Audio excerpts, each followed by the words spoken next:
You ever notice how quickly a saying or a metaphor can get around inside of your social bubble? A multi-layered social bubble, nevertheless, but inside of your demographic, inside of what you call yourself, like whether you call yourself a hood nigga, a real nigga, a goonie, a banger, whatever the fuck, a hustler, a baller, whatever the fuck you choose to fancy yourself as. Have you ever noticed within that social dynamic, within that group of people that fancy themselves the same or can relate in a sense enough to be within each other's social circle? Have you ever noticed how quickly a saying gets around, like the word thought? I was in prison in 2014 after dangling in the county forever. I finally got my prison time. I made it to the yard. I missed 3 years of music, 3 years of social change, social evolution, fads, swags, you know what I mean? What was hot right then. New artists, all the shit that kind of changes and warps and alters um, what's hot right now.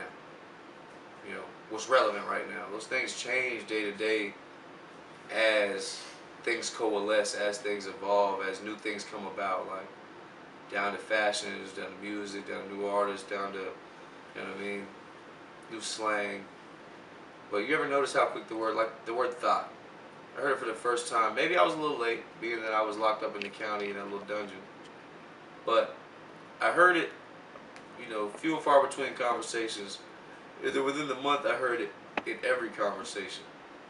Even old ass niggas with one tooth were saying the word thought like it was the hottest shit out there. Like, but the same notion behind how easily and how quickly that word got around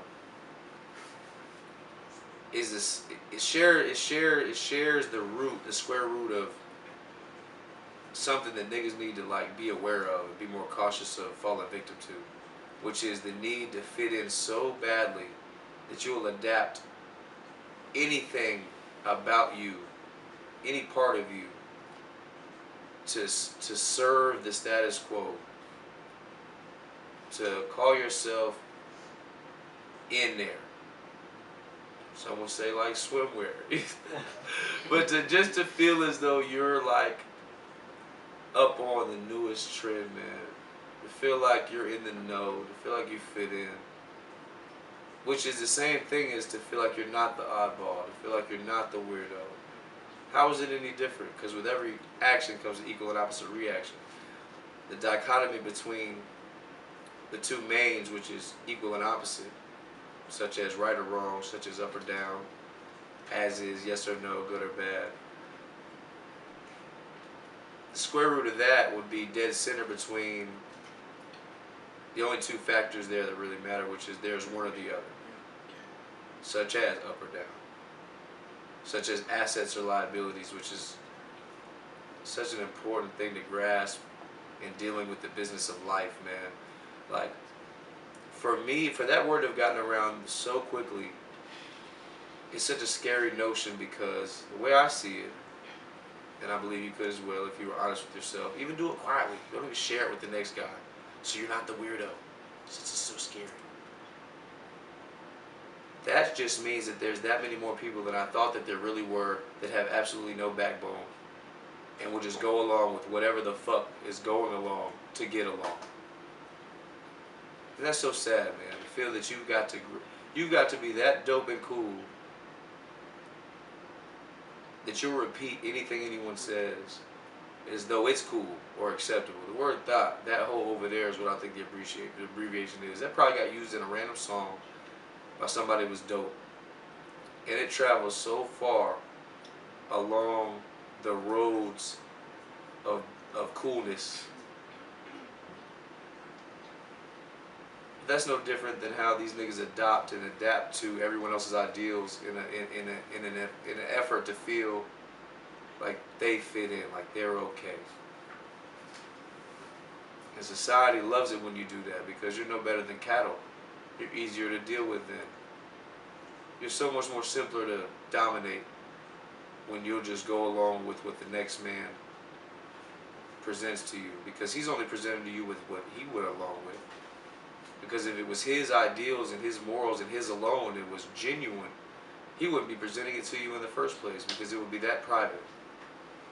And only someone that values their self like they're supposed to, only someone that genuinely values themselves enough to call themselves a man or a real woman, will be able to privatize something like that. Because the normal thing is to be a fraud, be fictitious, no matter how the fuck it makes you feel or look on the outside of things,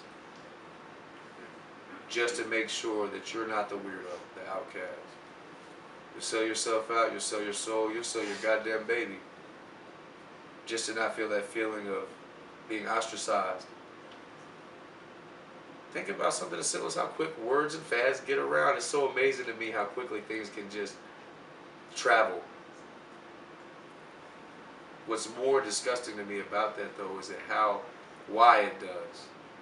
What fuels that engine? What is so important to us that we feel like we've got to go along and get along, knowing good and well that our own ideals or our own intentions or our own conscious or our own knowing better, our own values or morals, they're so much less important than the next man's. For what reason? Why should there ever be anyone more important than you and whatever came from you, whatever is a product of you? Being the fact that there's no like genome in the world, that there's no like human being in the world, not even the clone can be identical to its query, to its subject. If that's the case, that means there's nothing more rare than you and I. We'll value diamonds, big booty bitches, some rims, a fly whip, and some fresh gear, no matter what the cause or what the reason for that being, more than we value ourselves and our originality and our importance and our well-being. We'll set ourselves up for so much failure just to feel the feeling of acceptance, just to feel like that there's nothing wrong with us. But who wouldn't make you feel like there's something wrong with you when they're full of flaws? Who wouldn't seize the opportunity to make you feel like you're beneath them when they're just as low as the ant's belly? Who wouldn't demean you in an effort to feel better if they have no concept of doing anything different than that to feel better? It's a form of medication, just like you popping a perk or me smoking some bud or nigga doing some blow. Self-medication is doing something right now to make yourself feel a little bit better than you're going to feel when you realize who you really are, what you're really built like. How many times I've been lied to about what a nigga's really built like, only to find out differently later down the road when it's too late. Or how many times have I believed a nigga that was right by my side right now in this situation when he told me he was going to handle it this way, only to find ourselves in that same situation or something similar, and then furthermore to find out that he was built exactly the opposite of what he tried to portray to me. Only to be let down and left. How many times my nigga in the club wilding the fuck out? I'm such a real nigga, I just look like this, by the way. Believe me. Being the only real nigga finding out that that's the case when it's too fucking late. I'm here scrapping his query, his pursuit to become my pursuit. And I look up at this nigga, all I see is his dust trail. Huh? How many times that happened to you? Or how many times somebody sold you a dream and you cared about them just enough to really be willing to go along with that, giving them your last for them to show you that when you called and needed yours, for you and yours, that they could give a motherfucker less? How does the pain that comes from that, or the pain that is a product of that, how is that not so similar to the pain you'll feel with somebody piercing your flesh with a sharp object? How does that not feel just as bad enough for you to remember that enough to not do it the fuck again? How is anything in this world worth your prosperity, your well-being? How could you ever sacrifice something as personal and deep and meaningful as your well-being, you know what I mean, your life, your creations, everything that you're going to live on your own, no matter who you're trying to appease? To be the only person to feel the feelings that come along with your failures or your successes, no matter who pretends as though they care about it just as much as you do or feels it just as much as you do.